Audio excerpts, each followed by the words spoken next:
আজ যখন টিউশনি করে আসছিলাম তখন দেখলাম ঋতু সজীব মানে আমার চাচাতো ভাইকে কিস করতেছে।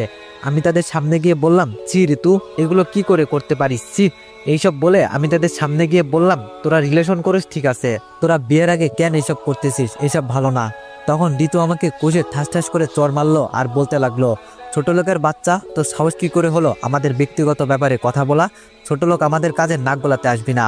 তাই আমি অপমানিত হয়ে চলে আসলাম বাড়িতে। বাড়িতে এসে কলিং বেল দিলাম, তখন খালা দরজা খুলে দিয়ে বলতেছে, কি রে বাবা, তোর কি হলো?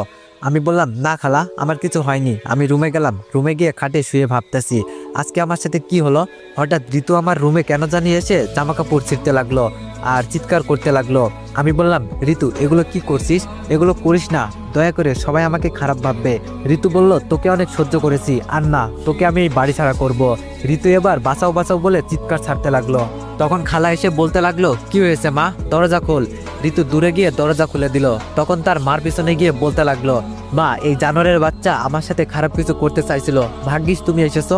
ঋতুর কথা শুনে খালা আমার দুই গালে ঠাস ঠাস করে দুইটা চর বসিয়ে দিল। আমি খালার পায়ে ধরে বলতে লাগলাম, খালা বিশ্বাস করো, আমি কিছু করিনি, ঋতু সব মিথ্যা বলতেছে, খালা বিশ্বাস করো। খালা বলল, চুপ, তোকে আমি নিজের ছেলের মতো করে দেখি, আর তুই, ছি, তুই আমার মেয়ের সাথে এই কাজ করলি, বেরিয়ে যা আমার বাসা থেকে। তারপর আমি আর কিছু না বলে মাথা নিচু করে আমার প্রয়োজনীয় জিনিসপত্র নিয়ে বাড়ি থেকে বাইরে আসার আগে খালাকে উদ্দেশ্য করে বললাম, খালা, আমি কিছু করিনি, তুমি এটা একদিন ঠিকই বুঝতে পারবে, তবে সেদিন আমি থাকবো না। তারপর ঋতুকে বললাম, তোকে আমি নিজের বোনের চোখে দেখতাম, তুই যে কাজ করলি তাতে তোকে আমি কখনোই ক্ষমা করব না। তারপর আমি এইসব বলে বাড়ি থেকে বেরিয়ে আসলাম আর ভাবতে লাগলাম, কোথায় যাব, এখন আমার তো কেউ নেই। ও, কিছু বুঝতেছেন না তো? তাহলে চলুন আগে কি হয়েছে আপনাদের বলি। তার আগে আমার পরিচয় দিই, আমি অনিক আহমেদ, আমি ইন্টার দ্বিতীয় বর্ষে পড়ি। আমার বাবা মা অনেক আগেই মারা গেছে। যখন আমি ছোট ছিলাম তখন একটা সড়ক দুর্ঘটনায় আমি খালার বাসায় ছিলাম। আমি বেড়াতে যাচ্ছিলাম আর মা বাবা আমাকে বেড়াতে খালার বাসায় দিয়ে আসার সময় এই দুর্ঘটনা হয়, তাই বেঁচে গেছি। আমার খালার নাম রুমান আক্তার, একটা মেয়ে আছে নাম ঋতু, সে আমার ছোট 2 বছরের। খালু বিদেশে থাকে, খালুর নাম তারেক মিয়া। আমার চাচা চাচি আছে, তবে তারা আমাকে বের করে দিয়েছে আমার বাবার সম্পত্তি দখল করে। আমার খালু কিছু বলতে পারেনি, কারণ আমার চাচা একজন এমপি, নাম মতিউর রহমান। চাচার একটা ছেলে আছে, তার নাম সজীব, আর চাচির নাম রাহেলা বেগম। যাক, এখন গল্পে আসা যাক। খালা আমাকে অনেক ভালোবাসে, আর ঋতু মানে আমার খালাতো বোন আমাকে সহ্য করতে পারে না, আমাকে অনেক কষ্ট দেয়। বাসা থেকে বের হয়ে পথে আনমনে হাঁটতেছি আর ভাবতেছি। তখন মনে মনে ভাবলাম, কলেজের পাশে একটা ম্যাচে উঠবো, কারণ ওই দিন একটা বাসার নিচে দেখেছিলাম বাসা ভাড়ার সাইনবোর্ড। ম্যাচের ভাড়ার কোনো চিন্তা নেই, কারণ আমি 3টা টিউশনি পড়াই, যেই ভাবা সেই কাজ। ম্যাচে উঠে কিছুক্ষণ রুমটা সাজাতে সাজাতে দুপুর হয়ে গেল, তাই নিচের দোকান থেকে কিছু খাবার নিয়ে আসলাম। ও বলে দিই, কাল মাস শেষ হয়েছে, টিউশনির বেতন পেলাম, তাই আর কোনো টাকা নিয়ে চিন্তা হয়নি। ম্যাচে এসে খাবার খেয়ে জহরের নামাজ পড়ে বিছানায় গায়ে এলিয়ে দিয়ে ভাবতে লাগলাম, কেন আমাকে ঋতু মিথ্যা অপবাদ দিল? আর খালা তো আমাকে নিজের ছেলের মতোই ভাবে, সে কেন বিশ্বাস করে নিল? নিবেই বা না কেন? তার নিজের মেয়ের কথা তো আর কেউ অবিশ্বাস করবে না। আর বলতেছি, হাই রে দুনিয়া, আজ আমার কেউ নাই বলে, আমি এতিম বলে, আজ যদি আমার বাবা মা বেঁচে থাকতো তাইলে হয়তো খালা তার মেয়ের সাথে আমার বিয়েটা দিতে চাইতো। এইসব ভাবতে ভাবতে ঘুমিয়ে গেলাম। সন্ধ্যায় ঘুম থেকে উঠে কিছুক্ষণ ছাদে হাঁটাহাঁটি করলাম। ও, আপনারা ভাবতে পারেন আজ টিউশনিতে যাই নাই কেন। আজ শুক্রবার ছিল, তাই টিউশনি করাতে যাইনি। সন্ধ্যায় মাগরিবের নামাজ পড়ে এসে কিছুক্ষণ পরে নিচের দোকান থেকে কিছু খেয়ে ঘুমিয়ে গেলাম। পরের দিন ভোরে আজান শুনে উঠে নামাজ পড়তে গেলাম বাড়ির পাশে মসজিদে। নামাজ পড়ে বেশ কিছুক্ষণ হাঁটাহাঁটি করলাম। ফজরে নামাজ পড়ে সকালে ঠান্ডা আবহাওয়ায় হাঁটাহাঁটি করলে মনে দুঃখ কষ্ট চলে যায়। তারপর দোকান থেকে কিছু খেয়ে 7টে একটা টিউশনি করাতে গেলাম। সেখান থেকে এসে কলেজে গেলাম। সেইখানে গিয়ে দেখি আমার বন্ধু আবির এখনো আসেনি। ও, আপনাদের তো আমার বন্ধু আবিরের কথা বলা হয়নি। আবির আমার বেস্ট ফ্রেন্ড, সে আমার সব জানে, কিন্তু কালকের বিষয় জানে না। আবির এখনো আসেনি, তাই আমি একটা গাছের নিচে বসে বই পড়ছি। আমার যখন মন খারাপ হয় তখন আমি বই পড়ি। কিছুক্ষণ পর আবির আসলো আর বলতে লাগলো, কিরে অনিক, কখন আসলি? আমি বললাম, এই তো একটু আগে। আবির বলল, কিরে, তোর মন খারাপ কেন? আমি বললাম, কই, আরে না, এমনি। আবির বলল, তুই আমার কাছে মিথ্যা বলিস কেন? কাল কল দিলাম ধরলি না, আজ আসার সময় কল দিলাম, আর এখন বসে বই পড়ছিস, কি হলো আমাকে বল, যদি বন্ধু মনে করিস। আমি মন খারাপ করে তাকে সব বলতে লাগলাম। বলার সময় আমার চোখ দিয়ে পানি পড়তে লাগলো। তখন আবির আমার চোখের পানি মুছে দিয়ে বলতে লাগলো, দেখ, মন খারাপ করিস না, এগুলো ভুলে তুই নিজেকে গড়ে তোল, যাতে সবাই তোকে দেখতে পারে। আমি বললাম, আমি আবিরকে জড়িয়ে ধরে অনেক কাঁদলাম, পরে নিজেকে স্বাভাবিক করে নিলাম। আবির বলল, বন্ধু তুই এখানে থাক, আমি একটু ওয়াশরুম থেকে ঘুরে আসি। আমি বললাম, শালা বাড়ি থেকে করে আসতে পারিস না? আবির এই বলে চলে গেল। আর আমি তখন সময় দেখি 9টা 50 বাজে, তাই আর দেরি না করে ক্লাসরুমের দিকে হাঁটা ধরলাম। হঠাৎ কারোর সাথে যেন ধাক্কা খেয়ে দুইজন পড়ে গেলাম, তাই তাড়াতাড়ি করে উঠে গিয়ে কার সাথে ধাক্কা গেলাম তা খেয়াল করিনি। যখন আমি সরি বলতে যাব সামনে তাকিয়ে দেখি রুহি। আমি তো ভয়ে শেষ, এখন আমার কি হবে এগুলো ভাবতাছি। রুহি হলো মা বাবার একমাত্র সন্তান, অনেক বড় লোক, তাই তার অনেক অহংকার। এইসব ভাবতাছি আর আল্লাহর কাছে বলতেছি, আল্লাহ আমাকে এইবারের মতো বাঁচিয়ে নাও। রুহি তখন ঠাস ঠাস করে দুইটা থাপ্পড় বসিয়ে দিয়ে বলতেছে। রুহি বলল, ছোট লোকের বাচ্চা, তোর সাহস কি করে হয় আমাকে ধাক্কা দেওয়ার? শালা লুচ্চা, মেয়ে দেখলেই গায়ে পড়তে মন চায় তাই না? এইসব কথাগুলো রুহি জোরে বলার কারণে সবাই আমার দিকে তাকিয়ে আছে। আমি মাথা নিচু করে বললাম, সরি, আসলে আমি দেখতে পাইনি।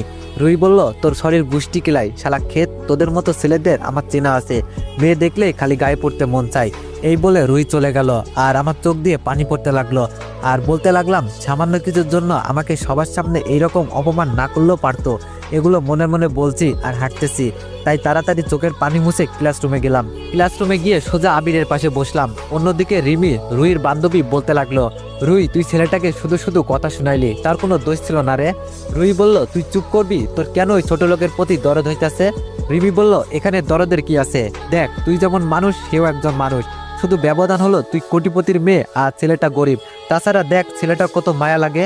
রুহি বলল, দেখ আমাকে জ্ঞান দিতে আসিস না, ছেলেটাকে আমার একদম সহ্য হয় না, কারণ সে গরিব। আর বললি না ছেলেটাকে কত মায়া লাগে, তাহলে তুই গিয়ে প্রেম কর। রিমি বলল, তোকে বোঝাতে আর পারবো না, তো যা ইচ্ছা তাই কর। অন্যদিকে আবির বলল, কিরে তোকে আবার ওই অহংকারী মেয়ে অপমান করলো, তুই যদি ইশারা করে না বলতি তাহলে ওরা আর্ধেক কি করতাম। আমি বললাম, ছাড় না ভাই, ওরা বড় লোক, ওরা যা তা করতে পারে, এখন বাদ দে, ছাড়াচ্ছি ক্লাস কর। একে একে সব ক্লাস করে বাইর হয়ে আমি আর আবির ক্যান্টিনে গিয়ে খেতে বসলাম। খাওয়া শেষ। আবির বলল, বন্ধু তুই বাইরে গিয়ে দাঁড়া, আমার একটা কল আসছে, কথা বলে বিল দিয়ে আসছি বলে চলে গেল।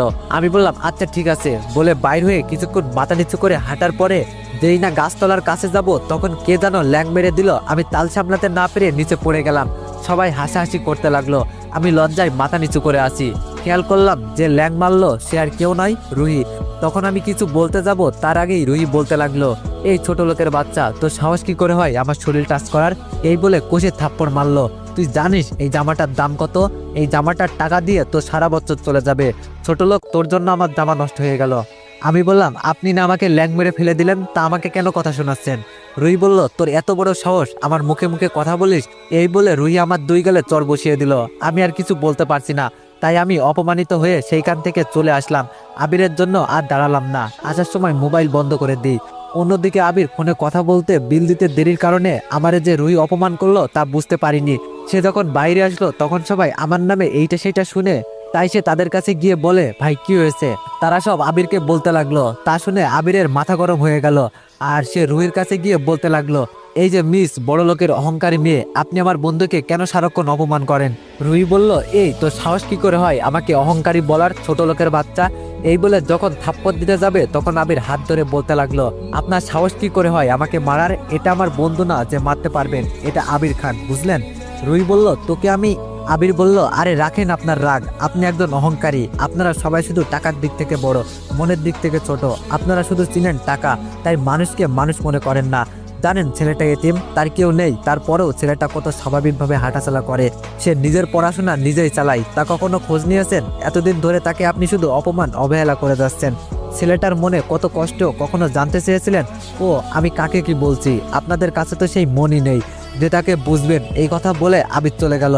অন্যদিকে রুহি মাথা নিচু করে সব শুনে চোখের পানি ফেলে বাসায় চলে গেল। ওপর দিকে আমি কলেজ থেকে ম্যাচে ফিরে কতক্ষণ আজকে ও কালকের বিষয় সব ভাবতে লাগলাম। কেন আমার সাথে এমন হয়? আমাকে কেন সবাই অবহেলা অপমান করে? মাঝে মাঝে মনে হয় নিজেকে শেষ করে দিই, তাতে যদি সবাই শান্তি পায়। যদি আত্মহত্যা মহাপাপ না হতো হয়তো তাহলে আরও আগে নিজেকে শেষ করে দিতাম। আবারও ভাবতে লাগলাম, আল্লাহ যা করেন ভালোর জন্যই করেন, হয়তো আজকে দুঃখটা একদিন খুশিতে পরিণত হবে। এইসব ভাবছি তখন কানে শুনলাম জোহরের আজান। তাই আর দেরি না করে গোসল করে নামাজ পড়ে হোটেল থেকে কিছু খেয়ে নিই। মোবাইলটা হাতে নিয়ে খুলতে যাব কিন্তু খুলিনি। অন্যদিকে আবির কল দিয়ে যাচ্ছে কিন্তু মোবাইল বন্ধ পায়। আর আবির মনে মনে ভাবে,